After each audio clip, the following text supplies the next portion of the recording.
लेता। अरे पापा की मतलब पापा की है तो मेरी ही है ना। किसने कहा? अब तेरी तो तब होगी ना जब तेरा भाई ना हो। वैसे भी शादी के बाद सारी प्रॉपर्टी भाई के नाम होती है। सृष्टि समझ जाती है कि उसे किसी भी हालत में माँ बाप की सारी प्रॉपर्टी को अपने नाम करना है, लेकिन कैसे। एक दिन सृष्टि का भाई शीनू कहता है, बहन क्या कर रही है? तुझसे एक बात करनी है। अरे हाँ हाँ करना, मैं तो तेरी बहन हूँ। बहन मेरी लाइफ में ना एक लड़की है, बहुत अच्छी है। मैं सोच रहा हूँ माँ और पापा से बात करूँ शादी के लिए। सृष्टि को समझ में आ जाता है कि भाई की शादी होते ही भाभी उसे एक दिन भी घर में बर्दाश्त नहीं करेगी।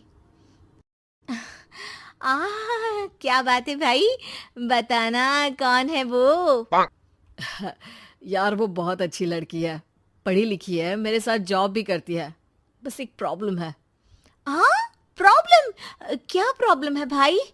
यार वो शादीशुदा है, लेकिन उसके पति ने उसे सिर्फ इसलिए छोड़ दिया क्योंकि उसके माँ बाप दहेज नहीं दे पाए।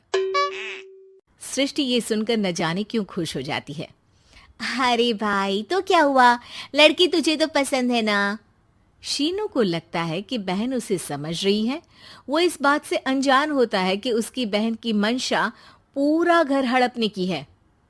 सृष्टि अपनी माँ से कहती है, मम्मी मुझे तो बहुत चिंता है, पता है शीनू क्या कर रहा है। अरे क्या कर रहा है? वो तो काम पर जाता है और वापस घर आता है।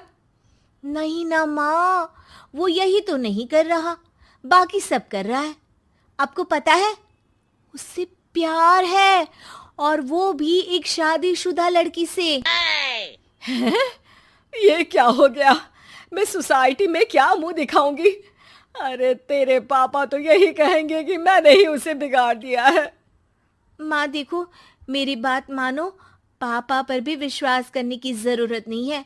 अब आप ही बताओ, पापा इतनी देर घर के बाहर रहते हैं क्यों, बोलो। अरे बेटा वो तो नौकरी करते हैं ना। तू बहुत भोली है माँ।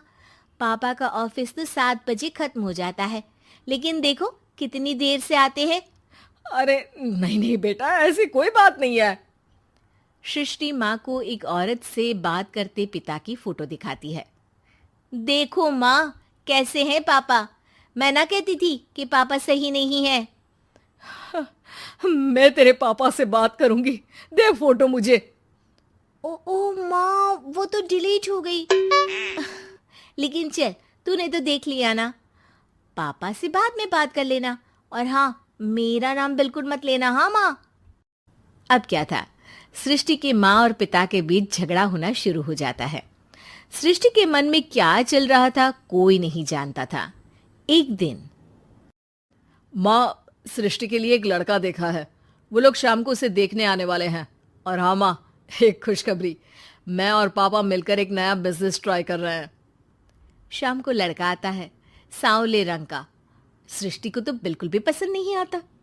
लड़की की माँ कहती है, लड़की का चेहरा तो कोई खास नहीं, लेकिन अगर मेरे बेटे को आप लोग सेटल कर दें तो मैं उसकी शादी आपकी बेटी से करवा दूं।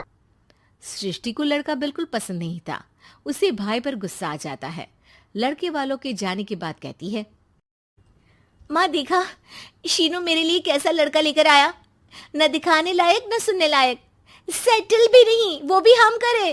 अरे माँ मैं जानती हूँ ये मेरी शादी किसी भी घर में क्यों करवाना चाहता है। अरे कैसी बात कर रही है बहन? तूने तो देखा ना, लड़के को मैंने ही मना कर दिया तुझसे शादी के लिए।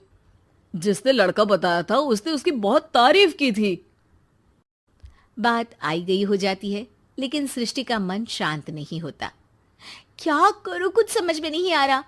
मेरी शादी हो गई तो ये लोग पूरी प्रॉपर्टी शीनू के नाम कर देंगे, मेरे हाथ तो कुछ लगेगा ही नहीं। तभी सृष्टि को आइडिया आता है। वो किसी वकील को फोन करती है। जी देखिए, अगर आपके मम्मी पापा का तलाक हो जाता है तो आपके पिता की आधी प्रॉपर्टी आपकी माँ के नाम हो जाएगी, फिर उसे वो किसी को भी दे सकती है। सृष्टि अब माँ को बेटे के खिलाफ भरती है। माँ, शीनू पर नजर रखा करो। वो जिस लड़की के प्यार में है ना, वो शादीशुदा है। यहाँ आएगी, सारा पैसा, रुपया, जमीन, जायदाद सब हड़प लेगी। पापा का भी हाल तुमसे छुपा नहीं है। ऐसा ना हो कि मैं और आप एक दिन सड़क पर भीख मांगे। हे भगवान, मैं तो जीते जी मर जाऊंगी अगर ऐसा हो गया तो। ऐसा हो गया नहीं माँ, ऐसा ही होगा। अभी समय है, आगे का सोच लो।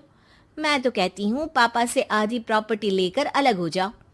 पापा की आधी प्रॉपर्टी भी हम लोगों को अगर मिल जाती है ना, तो अगले 7 जन्म सफल समझो। बेचारी माँ बेटी के कहने पर पति से तलाक लेकर अलग हो जाती है। सृष्टि अब पैसों से गाड़ी और अपने दूसरे महंगे शौक पूरे करने लगी। उसके दोस्त भी उसके पैसे इस्तेमाल करते।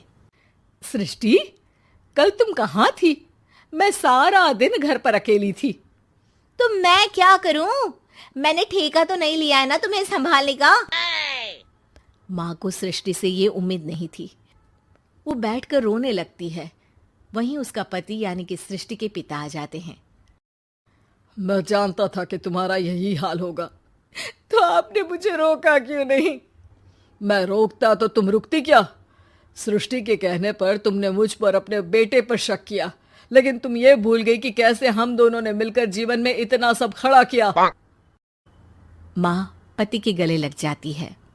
मुझे माफ कर दीजिए, मैंने आपकी कमाई का एक बड़ा हिस्सा गवा दिया। कोई बात नहीं, तुम साथ हो तो मैं ऐसी 7 प्रॉपर्टी खड़ी कर दूंगा। तभी वहां सृष्टि आ जाती है रोते हुए। माँ, मयंक ने मुझे छोड़ दिया। वो बोल रहा था जब तक मेरे पास पैसे थे तब तक ही वो मेरे साथ था। पापा, माँ, मुझे माफ कर दीजिए।